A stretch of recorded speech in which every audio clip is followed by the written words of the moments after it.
నిమీలిత నేత్రద్వయం, శ్రవణంతో దృశ్యం, వీణులతో వీక్షణం, వసంతవల్లరితో సుసాధ్యం. వసంతవల్లరికి స్వాగతం. ఈనాటి వసంతవల్లరిలో సుప్రసిద్ధ కథా రచయిత స్వర్గీయ బెహరా వెంకట సుబ్బారావు గారి జయంతిని పురస్కరించుకుని వారు రచించిన 3 కథానికలను వినిపించబోతున్నాను. ముందుగా వినండి. పతిదేవుడు, పాలబూతు.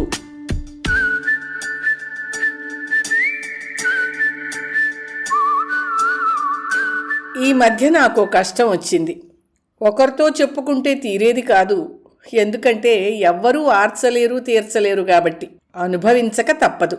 పట్నంలో నివసించేవాడు పడే ఇబ్బందులు అన్నీ ఇన్నీ కావు అనేవాడు మా మేనమామ. అతనిప్పుడు లేడు, చచ్చి స్వర్గానున్నాడు. కొన్ని కష్టాలు తెల్లవారేసరికే మొదలవుతాయి. తెల్లవారేసరికి కాఫీ కావాలి కదా. ఆ కాఫీకి పాలుండాలి. పాల కోసం తెల్లవారకుండానే లేచి పాల బూత్కి వెళ్ళి క్యూలో నిలబడాలి. ఈ రకం కష్టం నుండి తప్పించుకొందుకే ఓ మనిషిని కుదుర్చుకున్నాం. ఒక్కో ప్యాకెట్కి నెలకి 6 రూపాయలు పారేస్తే ఉదయం 2 ప్యాకెట్లు, సాయంత్రం 2 ప్యాకెట్లు తెస్తుందామె. అంటే ఆమెకి నెలకి 25 రూపాయలు. పోతే పోయాయి 25. ఉదయం 7 గంటల వరకు కాఫీ రెడీ అని అర్ధాంగి దుప్పటి లాగి చెప్పే వరకు హాయిగా రెండో తలగడానికి ఆవులించుకుని పడుకోవచ్చు. ఏమంటారు? మీరు కాదనరని నాకు తెలుసు. డిసెంబరు నెలలో చలెక్కువ. ఆ నెలలోనే వచ్చింది నాకు కష్టం. పాల ప్యాకెట్లు తెచ్చే పాపాయమ్మ 4 రోజులు సెలవు పెట్టింది. తన అన్నయ్య కొడుకు పెళ్లికి అనకాపల్లి వెళ్ళింది. అంచేత ఆ పాల డ్యూటీ నాకు పడింది. తెల్లవారుజామున 4:30 కల్లా అలారం పెట్టుకుని లేపుతుంది అర్ధాంగి అనురాధ. చలిలో లేచి వెళ్ళడానికి ఇబ్బందే అయినా తప్పదు. పాల కేంద్రానికి మా ఇంటికి పెద్ద దూరం లేదు. సెంట్రల్ బ్యాంకుకి ఎదురుగా 3 లాంతర్ల జంక్షన్ దగ్గరగా ఉంది. ఆ పాల వ్యాన్ విశాఖపట్నం నుంచి రావాలి. ఎప్పుడొస్తుందో ఎవ్వరికీ తెలీదు. కానీ 4:30-6 గంటల మధ్య వస్తుందని అందరికీ తెలుసు. 7-7:30కు వచ్చిన రోజులు ఉన్నాయి. అది వచ్చినప్పుడు మనం రెడీగా ఉండాలి. ఆలస్యం అయితే అంతే సంగతులు. ఇతర బూతుల దగ్గరికి పరుగులు తీయాలి. అక్కడైనా దొరుకుతాయని గ్యారంటీ లేదు. పాల కేంద్రం దగ్గర మనలాంటి వాళ్ళు ఎందరో ఉంటారు. కాలక్షేపానికి కొదవలేదు. మా పిన్నత్తగారి కొడుకు ప్రభాకర్ కూడా వస్తున్నాడు ఈ మధ్య. అతను మంచి మాటకారి, కులాసా పురుషుడు. నన్ను చూడగానే బావగారిని కదూ ఆప్యాయంగా పలకరిస్తాడు. న్యూస్ పేపర్ వచ్చే సమయం కాబట్టి 3 లాంతర్ల జంక్షన్కి పోతాం. పేపర్ కొంటాడు. తర్వాత కాఫీ తాగుదాము అంటాడు. కాఫీ తాగిస్తాడు. బెడ్ కాఫీ తర్వాత పేపర్ని తలో పార్టుని తీసుకుని చదవడం ప్రారంభిస్తాం. సిగరెట్ ముట్టించి పేపర్ విసురుతాడు ప్రభాకర్. చలిపోవడానికి పేపర్ పఠనం అవుతుంది. అప్పటికీ పాల వ్యాన్ రాకపోతే మరో సిగరెట్ వెలిగిస్తాడు. ఆ రోజు పాల వ్యాన్ ఆలస్యంగా, అంటే 7 గంటలకి ప్రభాకర్ 4వ సిగరెట్టు తగలేశాక వచ్చింది. మరోసారి కాఫీ తాగాం కూడాను. పాల ప్యాకెట్లు అర్ధాంగికి అందిస్తూ విసుక్కున్నాను. రోజు వెళ్ళాలంటే చాలా ఇబ్బందిగా ఉంది. పాపాయం ఈ రోజు వచ్చేస్తుందిలేండి, రేపటి నుంచి మీరు వెళ్ళక్కర్లేదు సముదాయించింది అనురాధ. తర్వాత నేను చల్లబడ్డాక వేడి కాఫీ అందిస్తూ అంది. 4 రోజులకే చికాకు పడిపోతున్నారు. చక్కా మా పిండి కొడుకు చూడండి, రోజు వెళ్ళి తెచ్చుకుంటున్నాడు. పాపాయమ్మని మాన్పించేసింది మా వదిన. నెలకి 25 రూపాయలు మిగులుతాయని. అనురాధ ఆఖరి మాటలు నాకు ఆశ్చర్యాన్ని కలిగించాయి. నెలకి 25 అంటే రోజుకెంత మిగులుతుంది? ఏమో మీరే లెక్క చెప్పండి అంది విసుగ్గా. 70 పైసలు అన్నాను. అలా లెక్కలు కడుతోంది కాబట్టే నెలకు 500 చీటీ కడుతోంది మా వదిన. దానికి పిల్లలకి మెళ్ళో ఎంత బంగారం ఉందో చూశారుగా. మీరు ఉన్నారు ఎందుకు? పోస్టాఫీస్ రికరింగ్ డిపాజిట్ 50 రూపాయలే నెలలా కట్టలేకపోతున్నారు. బాకీలతో కడుతున్నారు. పిల్లలున్నారు, వెనకేసుకోవాలన్న జ్ఞానం లేదు కదా. అయినా మీ జీతం వచ్చేపోయే చుట్టాలకే సరిపోతుంది. చుట్టాలు వచ్చే ఇల్లు, దొంగలు పడ్డ ఇల్లు ఎత్తిరెళ్ళదని ఊరికనే అనలేదు. వాళ్ల వదిన పొదుపరితనాన్ని మెచ్చుకుంటూ నా సంసారాన్ని ఎండగట్టింది మా ఆవిడ. నాలో కాస్త పౌరుషం వచ్చింది. మీ అన్నయ్యకి సబ్ రిజిస్ట్రార్ ఆఫీస్లో ఉద్యోగం. మీ వదిన తలుచుకుంటే నెలకేం కర్మ, రోజుకు 500 చొప్పున చీటీ కట్టగలదు. మొగుడు 2 చేతులకి ఉన్న 10 వేళ్లతోనూ సంపాదిస్తున్నాడు. సంపాదన వస్తున్న కొద్దీ ఆమెకి పిసినారితనం ఎక్కువ అవుతోంది. మొగుడిని పాలకి పంపితే 25 రూపాయలు మిగులుతాయనుకుంది. పని మనిషిని కూడా మాన్పించేయమను. కానీ ఆ పని చెయ్యదే. తనకి కష్టం ఉండకూడదు, మొగుడు మాత్రం చల్లో పోయి పాల కోసం పాట్లు పడాలి. ఆగి ఆమె మొహంలోకి చూశా. అనురాధ మాట్లాడలేదు. మళ్ళా చెప్పడం మొదలెట్టాను. మీ వదిన తాను పొదుపు చేస్తోందని మురిసిపోతోంది కాబోలు. పాలబూత్ దగ్గర పతిదేవుని ఖర్చు తెలిస్తే ఆవిడ తెలివి తప్పి దబాలను పడిపోతుంది. తెప్పరిల్లిన తర్వాత పాల కోసం పాపాయమ్మ దగ్గరికి పరిగెడుతుంది. పాలబూత్ దగ్గర ఖర్చే ఉంటుందండి. బ్లాక్లో కానీ కొంటారా, లేక లంచం ఇస్తారా? ఆశ్చర్యంగా అమాయకంగా అడిగింది అనురాధ. అక్కడ జరిగే వ్యవహారం అంతా వివరంగా చెప్పి, రోజు ఉదయం పూట అతని యావరేజ్ ఖర్చు 3 రూపాయలు అని చెప్పాను. అయితే మీరు అక్కడ రోజు కాఫీ తాగుతున్నారా? కాస్త కోపం మిళితం చేసి అనుమానంగా అంది. తాగుతున్నాను. అలా అయితే నేనే వెళ్ళేదాన్ని కదండి. నువ్వేం బాధపడకు, నా కాఫీల ఖర్చు కూడా మీ అన్నయ్యే పెట్టుకునేవాడు. బావగారిని కదూ, పైగా 4 రోజుల గెస్టుని. ఈ సంగతి మీ వదినకి చెప్పకు సుమా, హెచ్చరించాను. అయినా పాలకింక మిమ్మల్ని పంపకూడదు బాబు అంటూ ఖాళీ గ్లాస్ తీసుకుని వంటింట్లోకి వెళ్ళింది అనురాధ.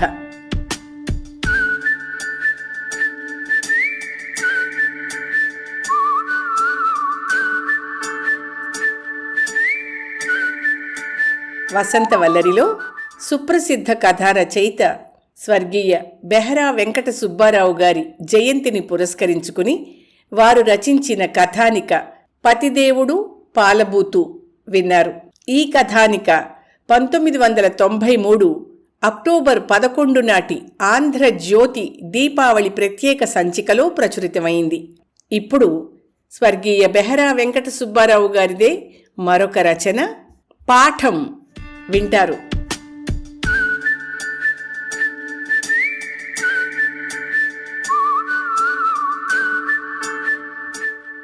ఆ రోజు రాత్రి విశ్వనాథానికి నిద్ర రాలేదు. నిలువుగుడ్లు పడిపోయాయి అతనికి. వేగంగా తెల్లవారాలి, అందరికన్నా ముందు లేవాలి, ముందుగా ఆఫీస్కి వెళ్ళాలి. రాత్రి చూసిన దృశ్యాన్ని అందరికీ వివరించాలి. చిలవలు పలవలు చేర్చి అందంగా చెప్పాలి. అందరినీ ఆశ్చర్యంలో ముంచెత్తేయాలి. విశ్వనాథానికి ఎప్పుడు నిద్రొచ్చిందో తెలియదు గాని తెలివి వచ్చేసరికి భళ్ళున తెల్లారిపోయింది. ఉత్సాహంగా లేచి కాలకృత్యాలు తీర్చుకుని హోటల్లో 4 మెతుకులు తిని 9:30 అయ్యేసరికల్లా ఆఫీస్ చేరుకున్నాడు. ఆఫీస్లో డిస్పాచింగ్ క్లార్క్ విశ్వనాథం. అతను ఆఫీసులో అడుగు పెట్టేసరికి అప్పటికే 3 గుమాస్తాలు చేరి కబుర్లు చెప్పుకుంటున్నారు. ఎప్పుడూ అరగంటకు తక్కువ లేకుండా ఆలస్యంగా వచ్చే విశ్వనాథం అరగంట ముందుగా రావడంతో వాళ్ళందరికీ ఆశ్చర్యం వేసింది. వాచీలు చూసుకున్నారంతా అనుమానంగా. విశ్వనాథం గారి వాచి ఫాస్ట్ నడుస్తున్నట్టుంది అన్నాడు యూడీసీ వెంకట్రావు పలకరింపుగా తన వైపే వస్తున్న విశ్వనాథాన్ని చూస్తూ. అయ్యా వెంకట్రావు గారు, నా వాచీయే కాదు, ఈ ప్రపంచమే ఫాస్ట్గా తిరుగుతోందండి. పార్టీ ఫిరాయింపులు ఫాస్ట్గా జరుగుతున్నాయి, ప్రభుత్వాలు ఫాస్ట్గా మారిపోతున్నాయి, ధరలు ఫాస్ట్గా ఎగిరిపోతున్నాయి, మనుషులు ఫాస్టు, ప్రేమికులు ఫాస్టు, అంతా ఫాస్టు మయం కదండి అంటూ ఓ స్టూల్ని దగ్గరగా తెచ్చుకుని వెంకట్రావుకి ఎదురుగా కూర్చున్నాడు విశ్వనాథం. విశ్వనాథం ఏదో విషయం గురించి చెప్పదలుచుకున్నట్టు అందరికీ అర్థమైంది. అన్నీ ఫాస్టే, కానీ మన ఆఫీసు డిస్పాచ్ మాత్రం డెడ్ స్లో అన్నాడు ఎల్డీసీ బ్రహ్మచారి షణ్ముగం. వేళాకోళం మిళాయిస్తూ నిష్ఠూరంగా నిజం చెప్పాడు అతను. మన డిస్పాచింగ్ స్లో అని ఎంత మీరన్నా, లెటర్స్ని సైకిల్ మీద స్పీడ్గా పంపించి మెయిన్ పోస్ట్ ఆఫీసులో పోస్టు చేయించి మెయిల్ను క్యాచ్ చేయిస్తాను, ఏమనుకున్నారో మరి టక్కున సమాధానం ఇచ్చాడు విశ్వనాథం. అది సరే కానీ ఏమిటి విశేషం కలగజేసుకున్నాడు రామారావు వాళ్ళ ధోరణిని అరికట్టించే ఉద్దేశంతో. విశ్వనాథం అర్లీగా రావడమే ఓ విశేషం మళ్ళా అందుకున్నాడు షణ్ముగం.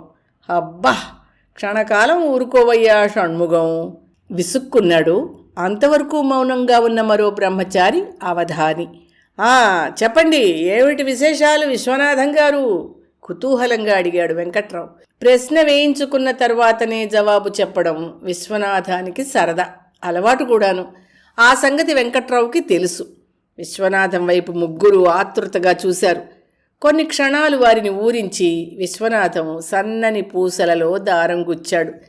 గత రాత్రి తాను లీలామహల్ దగ్గర 9:45 చూసిన దృశ్యాన్ని వివరించాడు.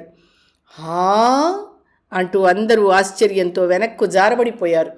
షణ్ముగం కూర్చున్నది స్టూలు కాబట్టి వెనక్కు పడబోయి రామారావు టేబుల్ని ఆనుకుని ప్రమాదం నుండి బయటపడ్డాడు. నిజమా? నేను నమ్మను అన్నాడు షణ్ముగం అసూయగా. మీరు నమ్మరని నాకు తెలుసు.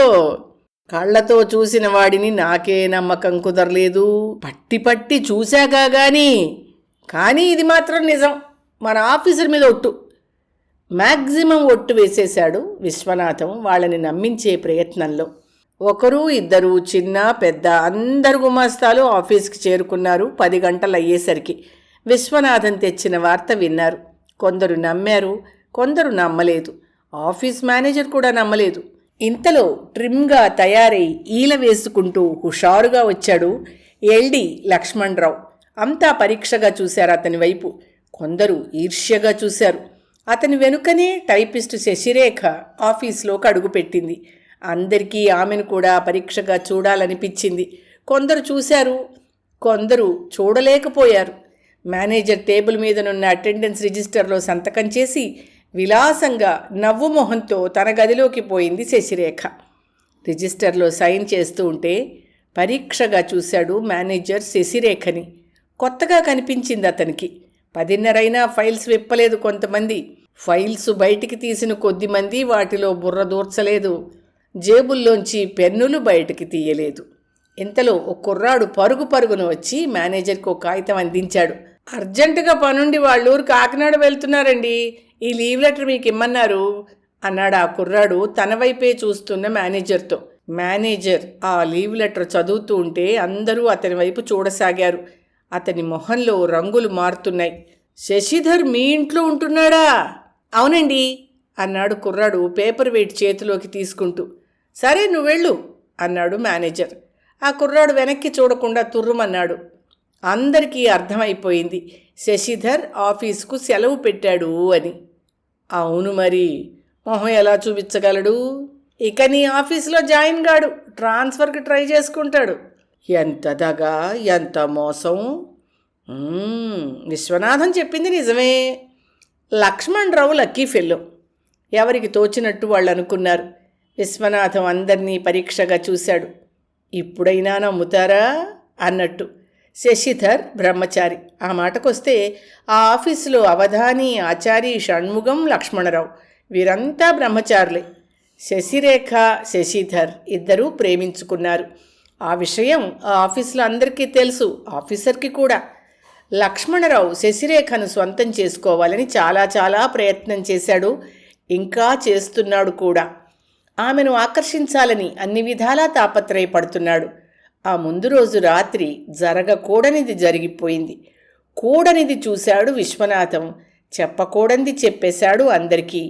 వినకూడనిది అందరూ వినేశారు. నమ్మలేనివి కూడా నమ్మేశారు. దానికి తోడు శశిధర్ ఆఫీసుకు రావడం మానేశాడు, సెలవు పెట్టేశాడు. అసలేం జరిగిందంటే, క్రిందటి రోజు రాత్రి బ్రహ్మచారి విశ్వనాథం మామూలుగా లీలామహల్ దగ్గరికి వెళ్ళి కిళ్ళీ కొట్టు దగ్గర నిలబడ్డాడు కిళ్ళీకి ఆర్డర్ ఇచ్చి. అంతలో ఓ రిక్షా దూసుకొచ్చింది. అందులోంచి లక్ష్మణరావు, శశిరేఖ ఇద్దరూ కేరింతలు కొడుతూ దిగారు. రిజర్వ్డ్ టికెట్స్ తీసుకుని లోనికి పోయారు. దూరం నుంచి చూసిన విశ్వనాథానికి నమ్మకం చాలలేదు. దగ్గరగా వెళ్ళి వాళ్ళ కనపడకుండా చూశాడు.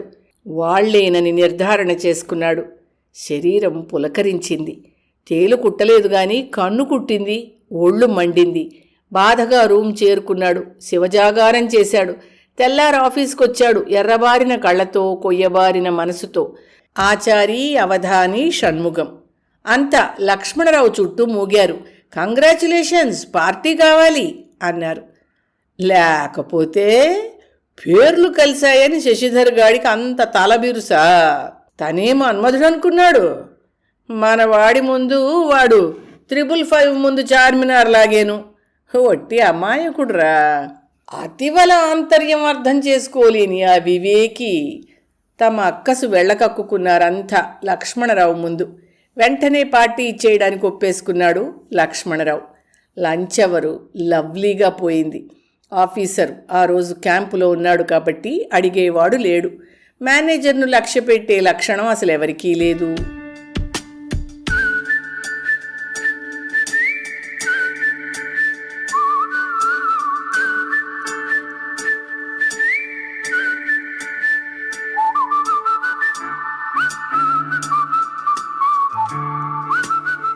మాట్లాడు శశి. ఏం మాట్లాడను? ఈ బీచ్లో ఇలా ఇద్దరం కూర్చునుంటే, ఈ చల్లగాలిలో ఆ కెరటాల నురగలు వెన్నెల్లో మెరిసిపోతూ ఉంటే మనసులు మురిసిపోతున్నాయి కదూ. మాట్లాడమేం శశి? నీకెలా ఉంది? నాకు చలేస్తోంది అంది నవ్వుతూ. చంపావు పో, మూడ్ పాడు చేశావు విసుక్కున్నాడు లక్ష్మణరావు. ఆమె మాట్లాడలేదు. ఇసుకలో సున్నాలు గీస్తోంది. మన మ్యారేజ్ అవగానే ముందు చెయ్యాల్సిన పనేమిటో తెలుసా? ఆమె గీసిన సున్నాలు చెరిపేస్తూ అడిగాడు లక్ష్మణరావు. తెలుసు అంది ఆమె తల ఎత్తకుండానే. ఏమిటి? వెంటనే నేను ఉద్యోగానికి రిజైన్ చెయ్యాలి. షాక్ తిన్నాడు అతను. నోట మాట రాలేదు. ఏం మాట్లాడరే? తలెత్తి అడిగిందామె గమ్మత్తుగా చూస్తూ. రిజైన్ చేయడమా? కంగారుగా అడిగాడు. అవును, ఉద్యోగం మానేయాలనుకుంటున్నాను. నువ్వు మానడానికి వీల్లేదు శశి. నా జీతం నీ జీతం కలిసి 800 వస్తాయి. హాయిగా ఆఫీసర్లాగా విలాసంగా కులాసాగా జీవితం గడపచ్చు. డబ్బులేందే ఈ లోకంలో మనం మనలేము శశి, ఉద్రేకంగా అనేశాడు అతను. అవును, మీరు చెప్పింది అక్షరాలా నిజం. కానీ ఆడది మగాళ్ల మధ్య మసులుతుంటే ఆమెకెంత ఇరకాటంగా ఉంటుందో మగవాళ్ళకెలా తెలుస్తుంది? సాటి స్త్రీయే ఆమెపై ఎన్నో కథలు అల్లుతుంది. ఆమెను క్యారెక్టర్ లేని స్త్రీగా చూస్తారు. ఇక మగాళ్ల సంగతి వేరే చెప్పాలా? మన ఆఫీస్లో ఎవరెలా ప్రవర్తిస్తున్నారో మీకు తెలియంది కాదు కదా. వెంటనే నేను ఉద్యోగానికి రిజైన్ చెయ్యాలి. అలా ఉద్రేకంగా చెప్పుకుపోతున్న ఆమె మొహాన్ని మసక వెలుతురులో సరిగ్గా చూడలేకపోయాడు అతను. ఆమె మాటలు అతన్ని నిరుత్సాహపరిచాయి. షాక్ తిన్నాడు అతను. నోట మాట రాలేదు. మరి ఉద్యోగం ఇప్పుడెందుకు చేస్తున్నట్టు? మాట్లాడవే నిలదీసి అడిగాడు కోపంగా.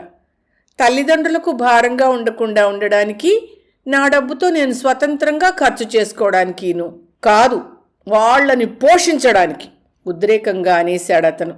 ఎలా అనుకున్నా సరే నిర్లిప్తంగా అంది ఆమె. ఇంత నిర్లక్ష్యంగా మాట్లాడతావనుకోలేదు శశి. కోపంగా లేచి నిలబడ్డాడు అతను. ఆమె కూడా లేచి నిలబడింది. మిస్టర్ లక్ష్మణరావు, జాగ్రత్తగాను సభ్యతగాను మాట్లాడడం నేర్చుకోండి. మీరు నిజంగా నన్ను ప్రేమిస్తున్నారా? అయితే నువ్వు నన్ను ప్రేమించలేదు, ఎదురు ప్రశ్న వేశాడు అతను. ఆమెకు నవ్వొచ్చింది అతని ప్రశ్నకు. ప్రేమ? బాగుంది వరస. ఏదో సరదాగా మాట్లాడాలని ఉబలాట పడుతున్నారు కదా, అందుకని నేను మాట్లాడాను. పిక్చర్కి రమ్మంటే వచ్చాను. అంత మాత్రాన ప్రేమించినట్టు పెళ్లి చేసుకోదలిచినట్టునా? మీ వరస మొదటి నుంచి కనిపెడుతూనే ఉన్నాను. మీకు పాఠం చెప్పాలనిపించింది. సరే కదా, ఎంతవరకు వెళ్తారోనని చూశాను, ప్రోత్సహించాను కూడా. మీ ఉద్దేశం అర్థమైంది. మీ గుణం తేలిపోయింది. మీ ప్రేమ తెలిసిపోయింది. నాకు శశిధర్కి మ్యారేజ్ సెటిల్ అయిపోయింది. పెద్దలు ఒప్పుకున్నారు. వస్తాను, గుడ్ బాయ్ అంటూ గబగబా నడుచుకుంటూ రోడ్డెక్కిపోయింది శశిరేఖ. అతనికి నోట మాట రాలేదు. శిలాప్రతిమలా నిలబడిపోయాడు. మర్నాడు లక్ష్మణరావు ఆఫీస్కి పోలేదు. 30 రోజులు మెడికల్ లీవ్ పెట్టేశాడు. 3వ రోజున శశిధర్ ఆఫీస్కి వెడుతూనే శుభలేఖలందరికీ అందించాడు.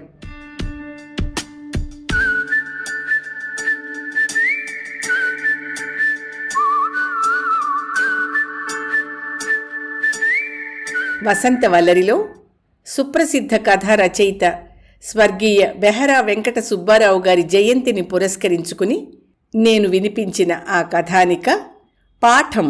ఈ కథానిక 1976 ఏప్రిల్ 1 నాటి విజయ మాసపత్రికలో ప్రచురితమైంది. ఇప్పుడు వినండి మరో కథానిక, పుత్రోత్సాహం.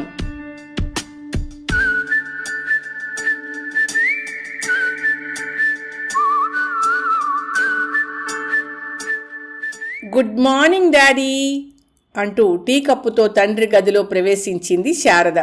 కథానిక పేరు పుత్రోత్సాహం. వినండి.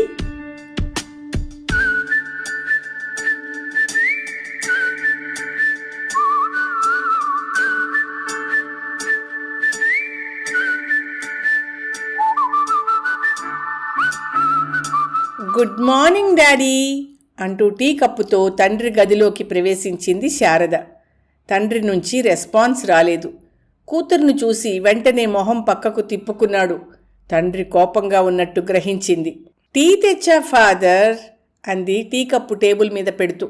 టేబుల్ మీద ఓ ఇన్లాండ్ కవర్ విప్పి ఉంది. అంతకు ముందే పోస్ట్ మ్యాన్ ఇచ్చి వెళ్ళాడు. మరోసారి కూతుర్ని చూశారాయన. ఆయన మొహం బాగా జేవురించిపోయింది. తండ్రిని అంత కోపంగా ఎప్పుడూ చూడని శారద భయపడిపోయింది. చల్లగా జారుకోవాలనుకుంది. మెల్లిగా గుమ్మం దాటుతుంటే శారదా అని పిలిచారు కోపంగా. వణుకుతూ వెనక్కి తిరిగింది. ఆనంద్ని అర్జెంటుగా రమ్మను ఆజ్ఞాపించారు. శారద మరు నిమిషంలో వెళ్ళి తిరిగొచ్చి, అన్నయ్య బాత్రూంలో ఉన్నాడు డాడీ, వస్తానన్నాడు. గది ఆవల నుండే చెప్పింది. ఆయన మాట్లాడలేదు. మేజర్ భవానీ శంకరం గారికి 2 సంతానం, ఆనందరావు, శారద. భార్య కమలమ్మ, కోడలు సుగుణ, 2 మనవలు. ఇది భవానీ శంకరం గారి ఇంటి జనాభా వివరాలు. భవానీ శంకరం గారు మిలిటరీ రిటైర్డ్. ఆయన ఇంట్లో అంతా మిలిటరీ డిసిప్లిన్. ఆయనది సొంతిల్లు. అందులో ఆయన గది వేరు. ఆయన గది వీధి వైపు ఉంది. ఎంతో అవసరమైతే తప్ప అందులోకి ఎవ్వరూ పోరు. ఆయన ఎదురుపడ్డం అంటేనే భయం అందరికీ.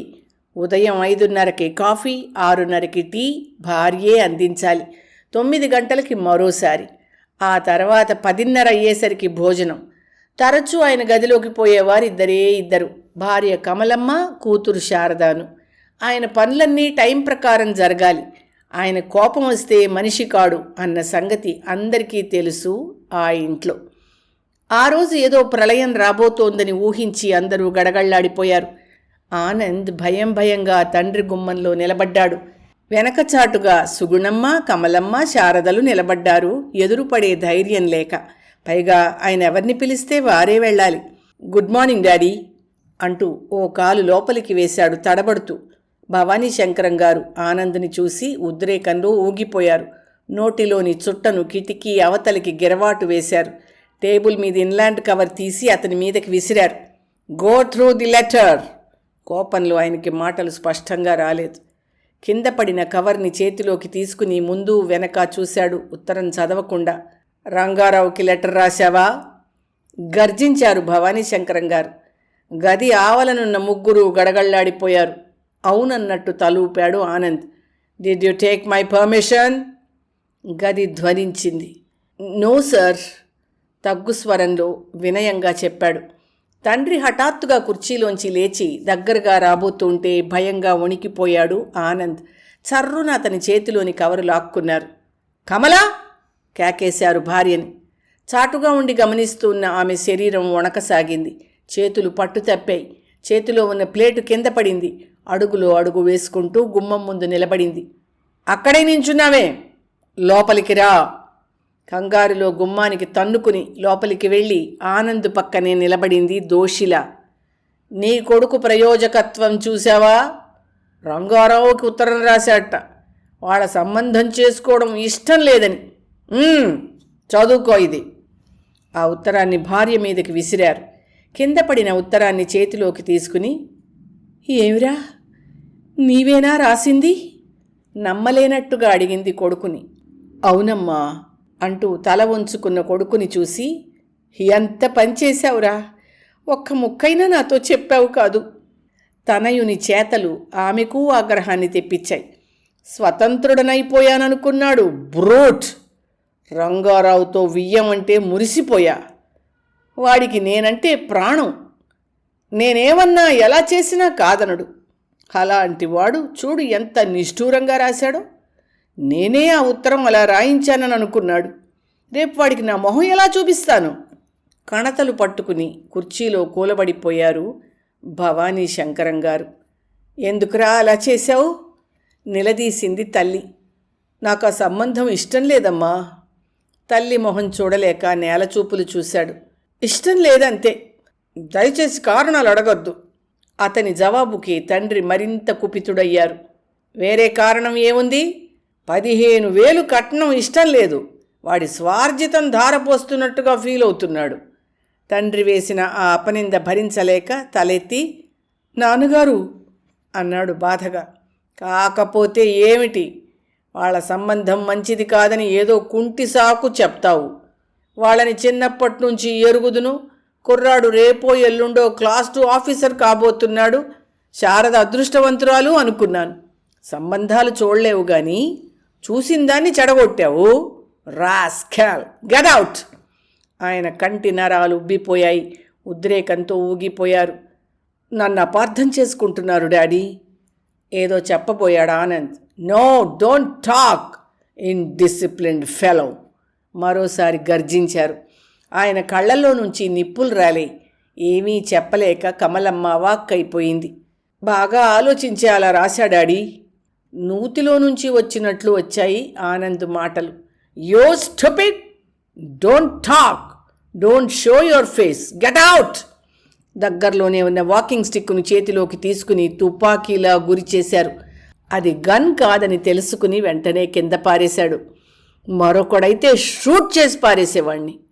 ప్లీజ్ హియర్ మీ డాడీ, ఏదో చెప్పబోయాడు Anand. No, don't say cock and bull stories, get out I సే!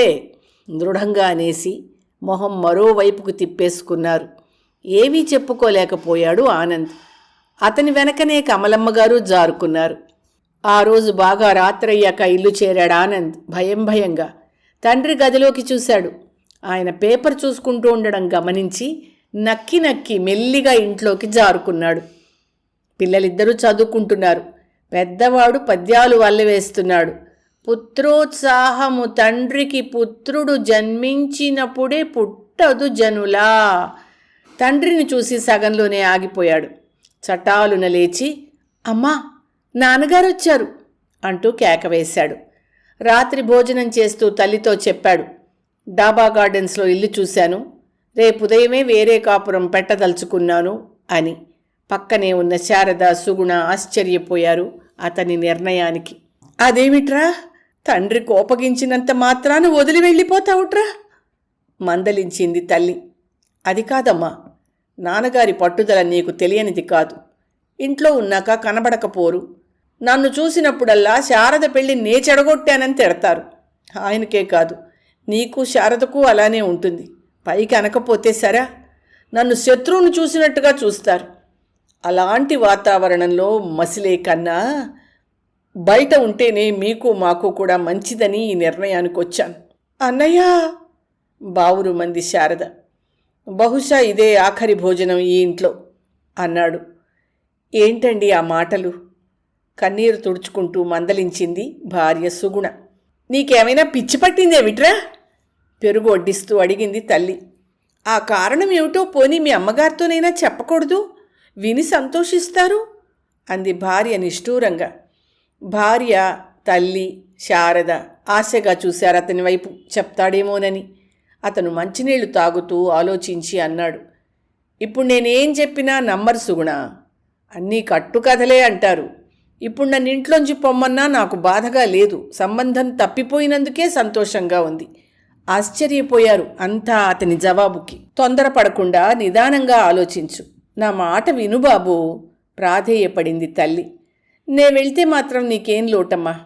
కొడుకు సంపాదన మీద ఆధారపడాల్సిన దౌర్భాగ్యం నీకు లేదుగా. నేనసలు పెళ్ళే చేసుకోను.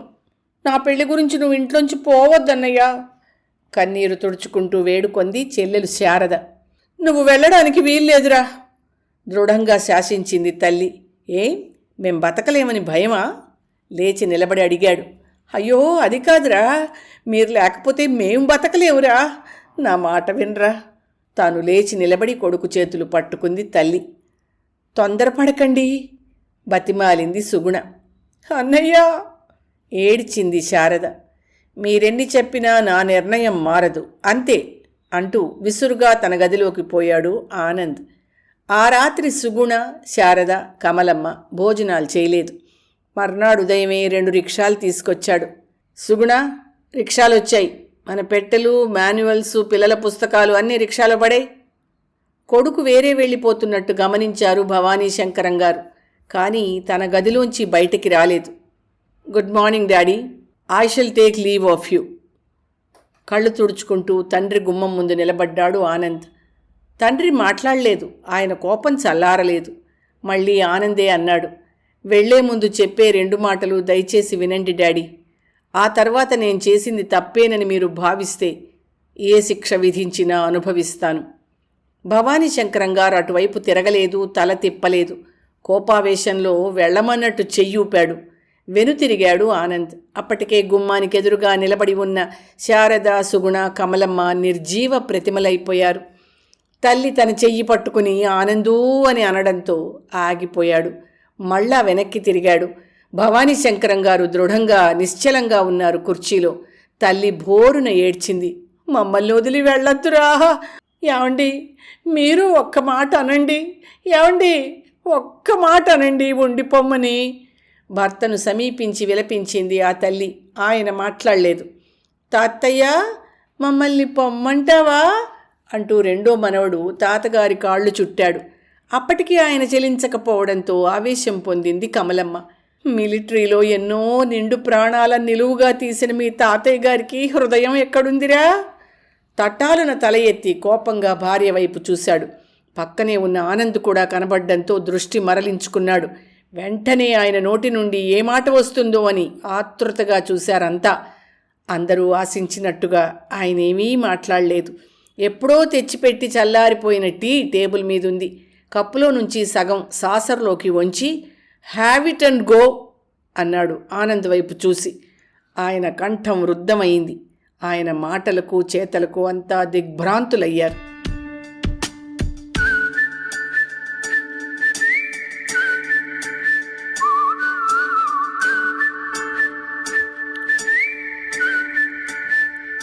Dear daddy, good morning. దయచేసి ఈ లెటర్ పూర్తిగా చదవమని నా మొట్టమొదటి ప్రార్థన. 2 వారాల క్రితం నా క్లాస్మేట్ వెంకట్రావు కనిపించాడు. అతను రంగారావు గారి అబ్బాయి రమేష్ పనిచేసే ఆఫీస్లో కాకినాడలో పనిచేస్తున్నాడు. క్యాజువల్గా రమేష్ విషయం ఎత్తి అతను ఎలాంటి వాడని అడిగాను. అయితే మన శారదను అతనికి అనుకున్నట్టు అతనితో చెప్పలేదు. అతను 2 చేతులా ఆర్జిస్తున్నాడని చెప్పాడు. అయితే అది అక్రమార్జన. పార్టీల దగ్గర బాగా లంచాలు తీసుకుంటాడని చెప్పాడు. ఫాదర్, దేశ రక్షణకు శక్తినంతా ధారపోశారు. శత్రువులు ఎంతోమందిని హతమార్చారు. మీ ధైర్య సాహసాలకు ఎన్నో అవార్డులు లభించాయి. వార్ధక్యం వల్ల తిరిగి వచ్చేశారు. లేకపోతే ఇంకా దేశ రక్షణలోనే మీ జీవితం అంతా గడుపుతూ ఉండేవారు. బ్లాక్ మార్కెటియర్లు, లంచగొండి ఉద్యోగులు, వీరంతా సంఘానికే కాదు దేశానికే ఎంతో శత్రువులు అని మీకు వేరే చెప్పక్కర్లేదు. మన శారదకు కాబోయే భర్త అంతటి దేశద్రోహి అని అతను చెప్పినా నమ్మలేకపోయాను. కారణం ఆ కుటుంబం మీద మీకున్న సదభిప్రాయమే. గత ఆదివారం కాకినాడ వెళ్ళా. ఓ రోజు సెలవు కూడా పెట్టా. 2 రోజులు అక్కడ గడిపా. అఫ్కోర్స్ ఎవరో ఫ్రెండ్ మ్యారేజ్కి వెళ్తున్నానని మీతో చెప్పాను. సోమవారం నాడు వెంకట్రావుతో ఆఫీస్కి వెళ్ళా. రమేష్ ఆ రోజు ఆఫీస్కి రాలేదు, సెలవు, క్యాంప్ వెళ్ళాడు. తన స్నేహితునిగా అందరికీ పరిచయం చేశాడు వెంకట్రావు. రమేష్ ఆఫీస్లో లేనందువల్ల అతని గురించి అందరూ కామెంటు చేసుకోవడం విన్నాను. అతను పెద్ద లంచగొండి అని అందరూ ఒకే మాట. అన్యాయంగా, విచక్షణారహితంగా డబ్బు గుంజుతున్నాడని అనుకున్నారు. అప్పటికీ నాకు నమ్మకం కుదరక ఎదురుగా ఉన్న హోటల్కి వెళ్ళి ఆ హోటల్ యజమానితో మాట్లాడుతూ క్యాజువల్గా అతనితో రమేష్ కోసం వచ్చానని, నేనొక కాంట్రాక్టర్నని చెప్పాను. దానికి ఆ నాయర్ రమేష్ బాబు వ్యవహారాలన్నీ ఇంటి దగ్గరే చూసుకుని ఆఫీస్కు రమ్మంటాడని ఇంటి అడ్రస్ కూడా చెప్పాడు. అతనికి కొంచెం బాగా ముట్టజెబితే నా పని తొందరగానూ సానుకూలంగానూ అవుతుందని కూడా చెప్పాడు. రమేష్ ఎంతటి సమర్థుడో సౌశీల్యం కలవాడో అప్పటికి బాగా అర్థమైంది. ఎవరి నోట విన్నా ఆ విషయమే. పైగా వెంకట్రావు చెప్పాడు ఆయన మీద ఏవో అలిగేషన్స్ ఉన్నాయని, ఎంక్వైరీస్ జరగబోతాయని. డాడీ, దేశానికి అంతఃశత్రువులు ఎవరో కాదు, స్మగ్లర్లు, బ్లాక్ మార్కెటియర్లు, లంచగొండిలైన ఉద్యోగులు వీరేనని నా అభిప్రాయం. వారిని సంఘం వెలివేయాలి. మీ అల్లుడు లంచగొండి అని తెలిస్తే మీరు హర్షిస్తారా? 2 చేతులా సంపాదిస్తున్నాడని ఆనందిస్తారా? అలాంటి వారు ప్రభుత్వం కళ్ళు కప్పి ఎల్లకాలం తప్పించుకుని తిరగలేరు. ఎప్పుడో ఒకప్పుడు చిక్కుల్లో పడతారు. తన వారిని అందరినీ చిక్కుల్లో పడేస్తారు. రాబోయే అనర్థాలను, ఆపదలను ఊహించుకుంటే భయం వేయడం లేదా ఫాదర్? దేశ రక్షణకే రక్తమాంసాన్ని ధారపోసిన మీరు ఇటువంటి వ్యక్తిని అల్లుడుగా స్వీకరిస్తారా? లేక మీలాంటి వారు మీ సంబంధము వద్దని మీ ప్రాణ స్నేహితుడికి రాస్తారా? మీరు ఏదీ చేయలేరు. అందుకని నేను సాహసించి చేశాను. పొలైట్గానే రాశాను. మన ఆర్థిక పరిస్థితి బాగులేదని, అంత కట్నం ఇవ్వలేవని. నేను చేసింది తప్పైతే నన్ను క్షమించండి daddy. I beg your pardon. ఇట్లు ఆనంద్. ఉత్తరం చేతిలో ఉంచుకుని నిశ్చేష్టుడైన భర్తను సమీపిస్తూ, ఎవరు రాశారండి ఉత్తరం? అడిగింది కమలమ్మ. ఆనంద్ రాశాడు ఈ లెటర్. ఆమె చేతుల్లో ఉత్తరాన్ని ఉంచి కుర్చీలోంచి లేచిపోయారు భవానీ, శంకరం. సాయంత్రం బాగా పొద్దుపోయాక బీచ్ నుండి తిరిగి వస్తూ ఆనంద్ సిటీ బస్సు ఎక్కడం చూశారు మేజర్ గారు. ఆయన దూరంగా ఉండగానే బస్సు కదిలిపోయింది. ఆ సిటీ బస్టాపు వీధి చివరనే ఉంది. ఆనంద్ వచ్చాడేమిటమ్మా?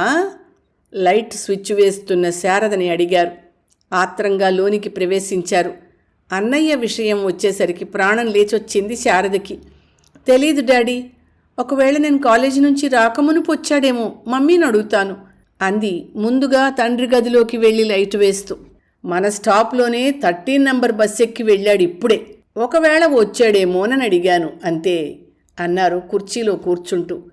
ఆనంద్ ప్రస్తావన వచ్చేసరికి ఇంట్లో నుండి ఆతృతగా కమలమ్మగారు కూడా వచ్చారు భర్త గదిలోకి. ఏమిటే, అన్నయ్య వచ్చాడా? ఆమె కూడా ప్రశ్నించింది కూతుర్ని. ఏమిటో మీ పిచ్చి గాని, అన్నయ్య ఎందుకు వస్తాడమ్మా? వెనక్కి తిరిగి ఉన్న తండ్రిని కోపంగా చూస్తూ అంది శారద. వాడు పౌరుషానికి పంతానికి మేజర్ భవానీ శంకరం గారి అబ్బాయి కదూ? దెప్పి పొడిచింది కమలమ్మ కసిగా భర్తని చూస్తూ. తల్లి కూతుళ్ల మాటలు మరీ కృంగదీశాయి మేజర్ గారిని. పోస్ట్ ఏమైనా వచ్చిందా అమ్మా? అడిగారు మొహం చాటుగానే టాపిక్ మార్చడానికి.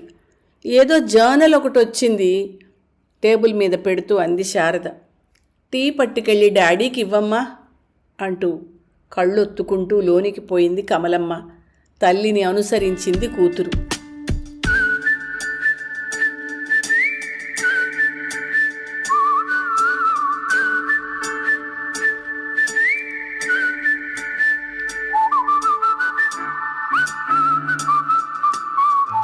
May I come in sir? ఏదో మ్యాగజైన్ చూస్తున్న ఆఫీసర్ రామనాథం గారు తలెత్తి చూశారు. ఎవరో అపరిచిత వ్యక్తి, వయస్సు 60 దాకా ఉండొచ్చు. అయినా దృఢమైన శరీరం, చేతిలో వాకింగ్ స్టిక్, తెల్లగా బొద్దుగా మీసాలు, చాలా హుందాగా ఉన్నాడు.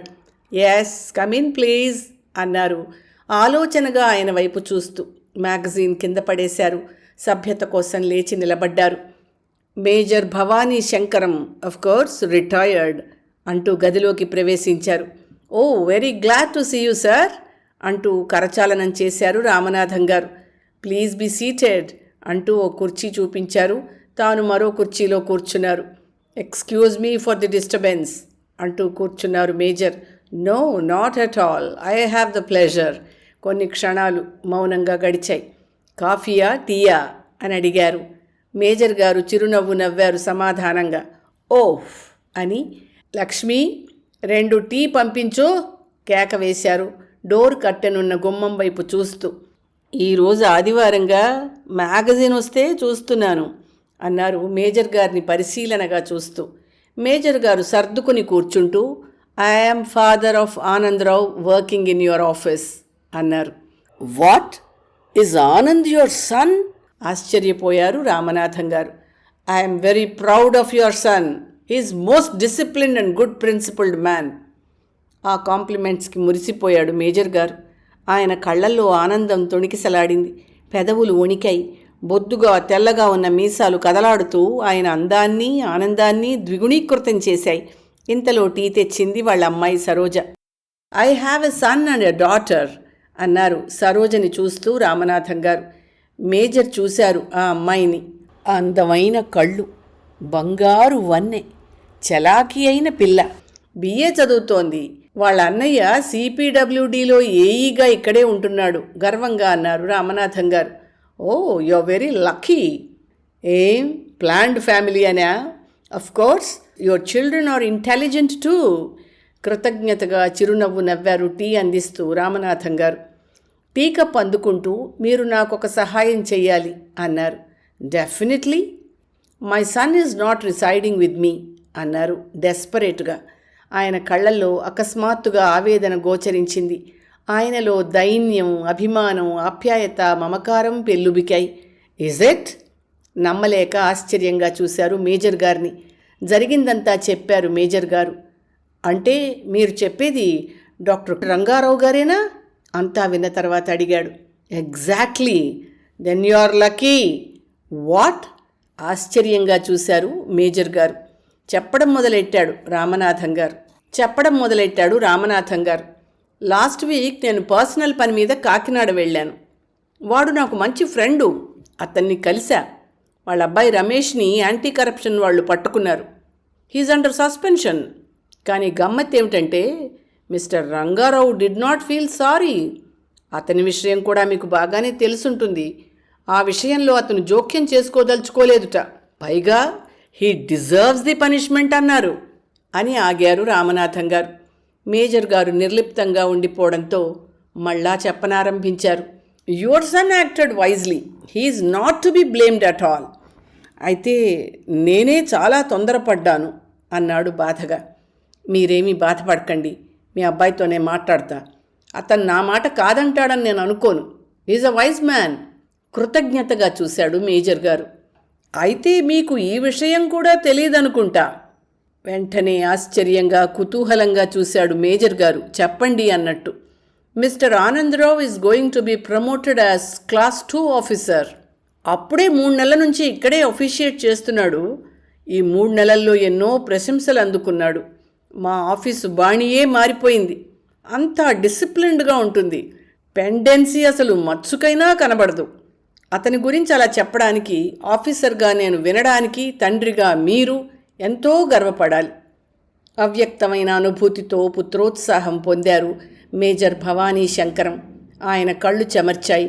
కళ్ళజోడు బయటికి తీసి రుమాలతో ఒత్తుకున్నారు. ఆనందరావు గారితో మాట్లాడతాను, మీరేమీ బాధపడకండి. మరోసారి భరోసా ఇచ్చాడు రామనాథం గారు. Very kind of you sir. కృతజ్ఞతతో లేచి నిలబడ్డారు. మీరు మా ఇంటికోసారి రావాలని కోరుతున్నాం సార్ అన్నారు లేస్తూ మేజర్ భవానీ శంకరం గారు. అఫీషియల్స్ కాలనీలో 2వ వీధి అని అడ్రస్ చెప్పారు ముందుకు నడుస్తూ. నెక్స్ట్ మండే తప్పకుండా వస్తాను అంటూ వీధి చివరి వరకు దిగబెట్టి తిరిగి వెళ్ళారు రామనాథం గారు.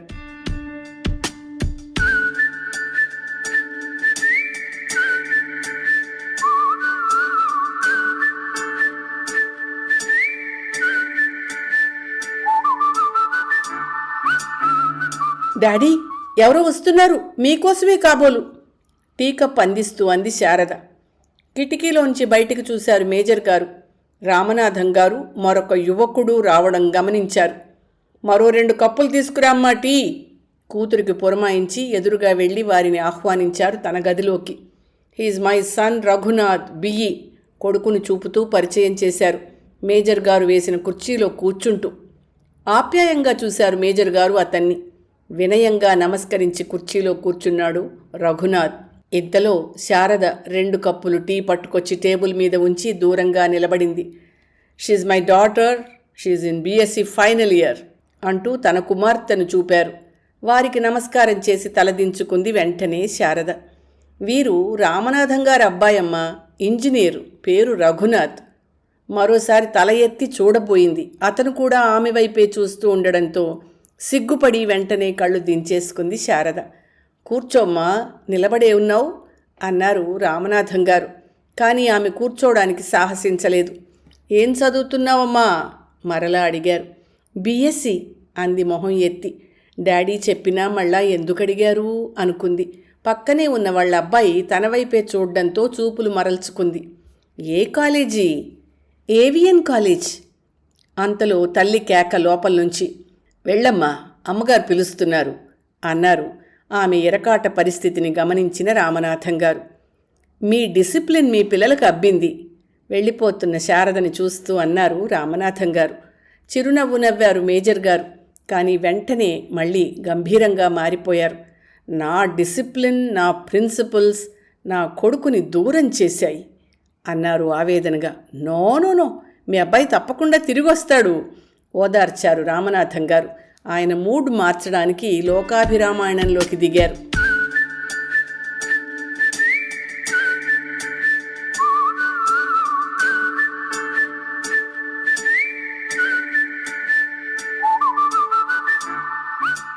డాడీ, అన్నయ్య వదిన వస్తున్నారు. వీధిలోంచి పరిగెత్తుకుని వస్తూ తండ్రి గుమ్మం దగ్గర నిలబడకుండానే చెప్పేసి ఇంట్లోకి పారిపోయింది శారద. పేపర్ చదువుకుంటున్న మేజర్ గారు తలెత్తి చూసేసరికి శారద కనపడలేదు. ఆత్రంగా కిటికీలోంచి వీధిలోకి చూశారు. గుమ్మం ముందు 3 రిక్షాలు ఆగి ఉన్నాయి. 2 రిక్షాలలో సామానుంది. ఆనంద్, సుగుణ రిక్షా దిగి 2 పిల్లల్ని దింపుతున్నారు. ఆనంద పరవశం, సంతోషాతిశయంతో కూడిన కలవరం, తొట్రుబాటు, అనిశ్చల స్థితి. ఎదురుగా పోయి కొడుకుని కౌగలించుకోవాలనిపించింది. బెట్టుసరితనం బలవంతంగా తెచ్చుకున్నాడు. తల్లి కూతురు గబగబా వీధి గుమ్మంలోకి పరిగెత్తారు. మా అమ్మ అన్న పిల్లల కేకలు స్పష్టంగా వినిపిస్తున్నాయి మేజర్ గారికి. అయ్యో, తల్లి పిల్లలు అలా అయిపోయారేమిటి? కోడల్ని కావలించుకున్నంత పని చేస్తూ ఆప్యాయంగా అడిగింది కమలమ్మ. మరి మీ అబ్బాయి గారు? కొంటెగా భర్త వైపు చూసి అడిగింది సుగుణ. వాడు సరే, పొల్లైపోయాడు. లోపలికి రానియమ్మా. కుమార్తె మందలింపుతో ద్వారానికి అడ్డులేచింది కమలమ్మ. మనవలిద్దరినీ 2 చేతులతోనే పట్టుకుని లోపలికి పోయింది. శారద ఆనందానికి అవధుల్లేవు. అన్నయ్యను గుచ్చిగుచ్చి చూసి కళ్ళనీరు పెట్టుకుంది. అమ్మనైనా చూడాలనిపించలేదా? అన్నయ్యను నిష్ఠూరంగా అడిగింది. నీకు దూరంగా ఉన్నావన్న మాటే గాని మిమ్మల్ని తలుచుకోని క్షణం లేదంటే నమ్ము. మీ అన్నయ్య సరే సరి. వరండాలోని వారి సంభాషణలు వింటున్న మేజర్ గారికి కళ్ళ నిండా నీరు చేరడంతో ఎదురుగా వెళ్లాలనుకున్నా కదల్లేకపోయారు. అలా కుర్చీలోనే ఉండిపోయారు.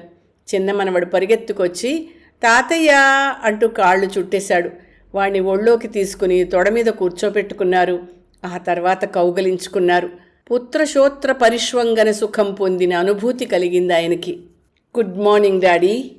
గది ఆవల నుండే విష్ చేశాడు ఆనంద్. స్కౌట్లో చేరిన పెద్ద మనవడు అటెన్షన్లో తాతయ్యకు సల్యూట్ చేశాడు. వారిని చూసిన మేజర్ గారి ఆనందానికి అంతు లేకపోయింది. వెరీ గుడ్ మార్నింగ్ అని లోపలికి పదండమ్మా అని ఆప్యాయంగా ఆహ్వానించాడు కోడల్ని. చాలా రోజులు కలుసుకున్నందుకు అందరికీ ఒకేసారి భోజనాలు ఏర్పాటు చేశారు ఆ రాత్రికి. మంచి శుభవార్త మామయ్య గారు అంది సుగుణ మామగారి ప్లేట్లో వడ్డిస్తూ. ఏమిటమ్మా అన్నారు తలెత్తి కమలమ్మ, శారద కూడా చూశారు. మీ అబ్బాయి గారికి క్లాస్ 2 ఆఫీసర్గా ప్రమోట్ చేస్తూ ఆర్డర్స్ వచ్చాయి అంది గర్వంగా భర్త వైపు చూస్తూ. Oh, very good. Congratulations my dear Anand. అనురాగంతో చూశారు కుమారుని వైపు. అందరూ తన వైపే చూస్తూ ఉండడంతో పరవశించాడు ఆనంద్. అంతకంటే మంచి శుభవార్త ఉంది. చెప్పరా ఆనంద్ మీ డాడీతో అని భర్త వైపు ఊరిస్తూ ఉన్నట్టు చూసింది కమలమ్మ. భార్య వైపు చూశాడు ఆశ్చర్యంగా మేజర్ గారు. ఆనంద్ నసగడంతో ఆలస్యం భరించలేకపోయాడు. నువ్వు చెప్పమ్మా అడిగారు కోడల్ని. ఆహా, వారే చెప్పాలి, వినండి అంది భర్త వైపు చూస్తూ. అప్పటికే మంచినీళ్లు తాగే నెపంతో మొహం చాటు చేసుకున్న శారద సిగ్గుతో ముడుచుకుపోయింది. ఆనంద్ చెప్పడం మొదలెట్టాడు. మా ఆఫీసర్ గారు మన శారదని కోడలుగా చేసుకుంటానన్నారు డాడీ. వాళ్ళ అబ్బాయి కూడా ఇష్టపడ్డాడు. కట్నం విషయం మాత్రం ఎత్తకూడదు అని ఖచ్చితంగా చెప్పారు. వారి అబ్బాయిని మీరు చూశారుగా. ఇక్కడే అసిస్టెంట్ ఇంజనీర్గా పనిచేస్తున్నాడు. మన శారదకు కూడా ఇష్టమేనని అమ్మతో చెప్పింది. ఆనందోద్రేకంతో మేజర్ గారు మాట్లాడలేకపోయారు.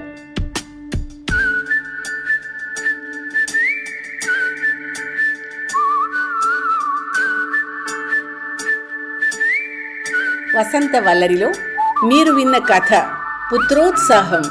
ఇవాల్టి వసంత వల్లరిలో స్వర్గీయ బెహరా వెంకట సుబ్బారావు గారి జయంతిని పురస్కరించుకుని వారు రచించిన 3 కథలను వినిపించడం జరిగింది.